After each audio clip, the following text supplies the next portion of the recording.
Hello नमस्कार, स्वागत है मैथ्स पॉइंट पर। हम क्लास 9th की मैथ्स की वर्कबुक सॉल्व कर रहे हैं, जिसमें आज है वर्कशीट नंबर 37, प्रश्नावली 7 त्रिभुज। पहला सवाल है त्रिभुज ABC और त्रिभुज DBC एक ही आधार BC पर बने दो संभव त्रिभुज है। ये दोनों का आधार सेम है BC। एक त्रिभुज है ABC, दूसरा है DBC, दोनों समद्विबाहु त्रिभुज है, यानी दो भुजाएं बराबर है। ABC की भुजा AB और AC ये दोनों भुजा बराबर है, और DBC की DB और DC ये दोनों भुजा बराबर है। और हमें सिद्ध ये करना है कि त्रिभुज ABD को सर्वांग सम सिद्ध करना है त्रिभुज ACD के साथ। ABD ये वाला त्रिभुज और दूसरा त्रिभुज है ACD, इन दोनों त्रिभुजों को सर्वांग सम सिद्ध करेंगे। और सर्वांग समता का तीसरा गुणधर्म है यहाँ पर S नियम, यानी भुजा भुजा और भुजा नियम से। तो शुरुआत करते हैं। त्रिभुज ABD और दूसरा त्रिभुज है ACD में इस त्रिभुज की भुजा AB और इस त्रिभुज की भुजा AC दोनों बराबर है। AB बराबर AC, AB बराबर AC, क्योंकि ABC जो है वो समद्विबाहु त्रिभुज है, और समद्विबाहु त्रिभुज की दो भुजाएं बराबर यहाँ पर दी हुई है। त्रिभुज ABC समद्विबाहु त्रिभुज है, समद्विबाहु त्रिभुज है, इसलिए दोनों भुजा बराबर होगी। इन दोनों त्रिभुजों की दूसरी भुजा, इस त्रिभुज की भुजा BD बराबर इस त्रिभुज की भुजा CD, ये भी बराबर है।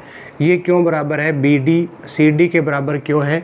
क्योंकि ये DBC जो त्रिभुज है वो क्या है? समद्विबाहु त्रिभुज है। DBC क्या है? समद्विबाहु त्रिभुज है। दो भुजा बराबर है इसकी DB और DC, दूसरी भुजा होगी। तीसरी भुजा इसकी कॉमन हो गई AD।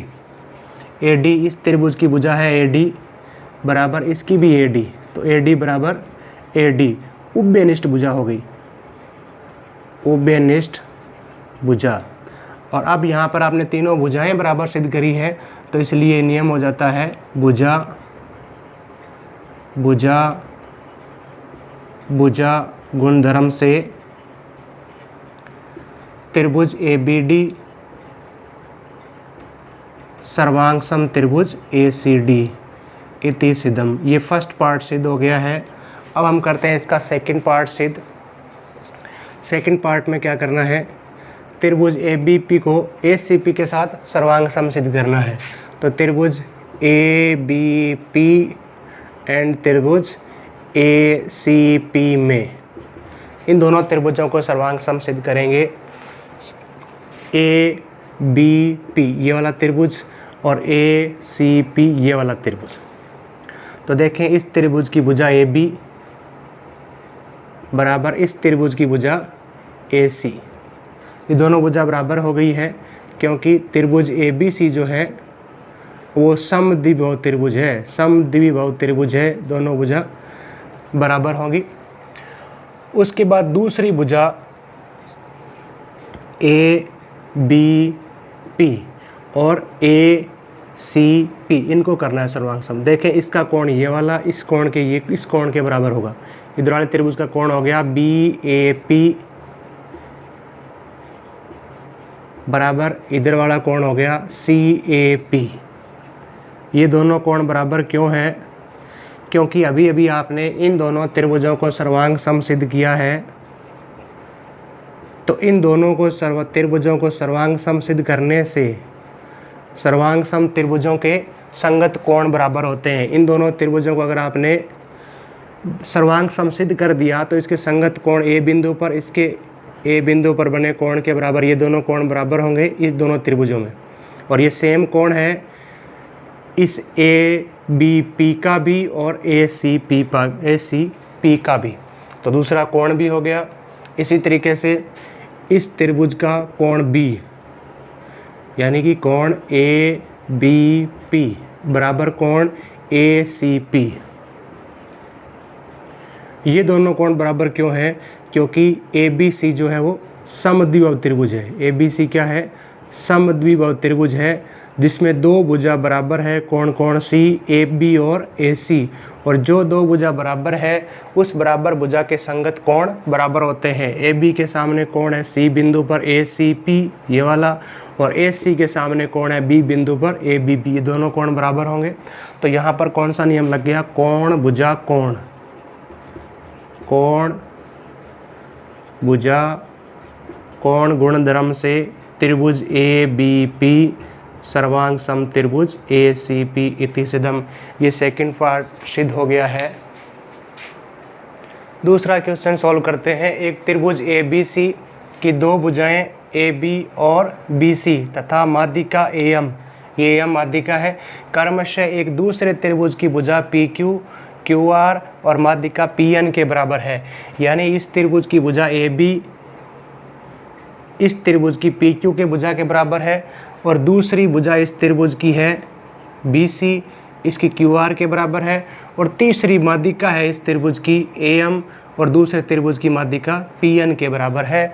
तो हमें ये दोनों त्रिभुज समरूप सिद्ध करने हैं। पहला त्रिभुज है ए बी एम और त्रिभुज पी क्यू एन में, इन दोनों त्रिभुजों को सर्वांग सम सिद्ध कर रहे हैं। तो इस त्रिभुज की भुजा ए बी इस त्रिभुज की भुजा पी क्यू के बराबर है, ये हमें दिया हुआ है। यहाँ लिखा हुआ है कि दो भुजाएं ए बी और दूसरे त्रिभुज की भुजा पी क्यू बराबर है।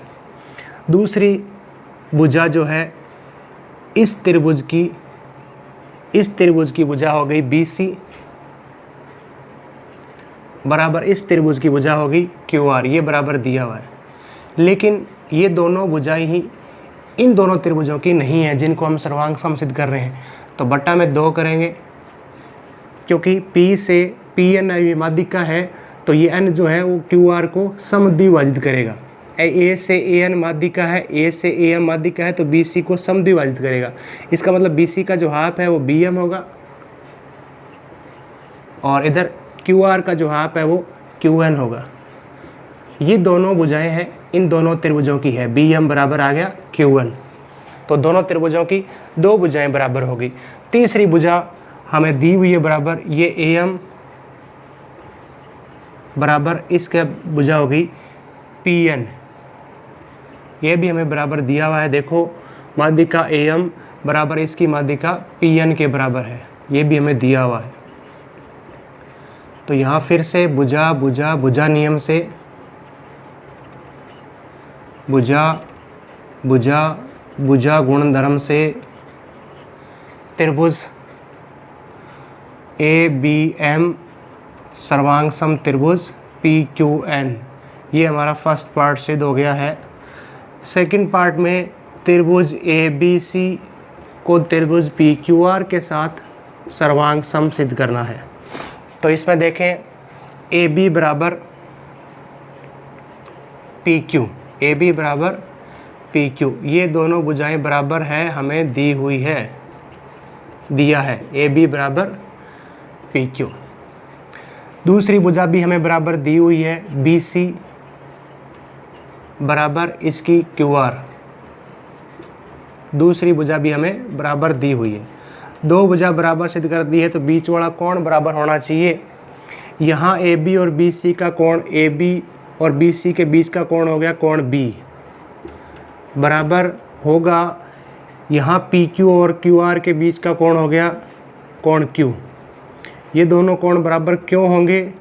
क्योंकि अभी हमने ABM त्रिभुज ABM को सर्वांग सम सिद्ध किया है PQN के साथ। इन दोनों को सर्वांग सम सिद्ध किया हुआ है, ABM को PQN त्रिभुज के साथ सर्वांग सम सिद्ध किया हुआ है। तो इसके B बिंदु पर बना कोण इधर Q बिंदु पर बने कोण के बराबर होंगे, ये दोनों कोण बराबर होंगे। तो भुजा कोण भुजा भुजा कोण भुजा गुणधर्म से त्रिभुज ABC सर्वांग सम त्रिभुज PQR इति सिद्धम, ये त्रिभुज भी दोनों सर्वांग सम है।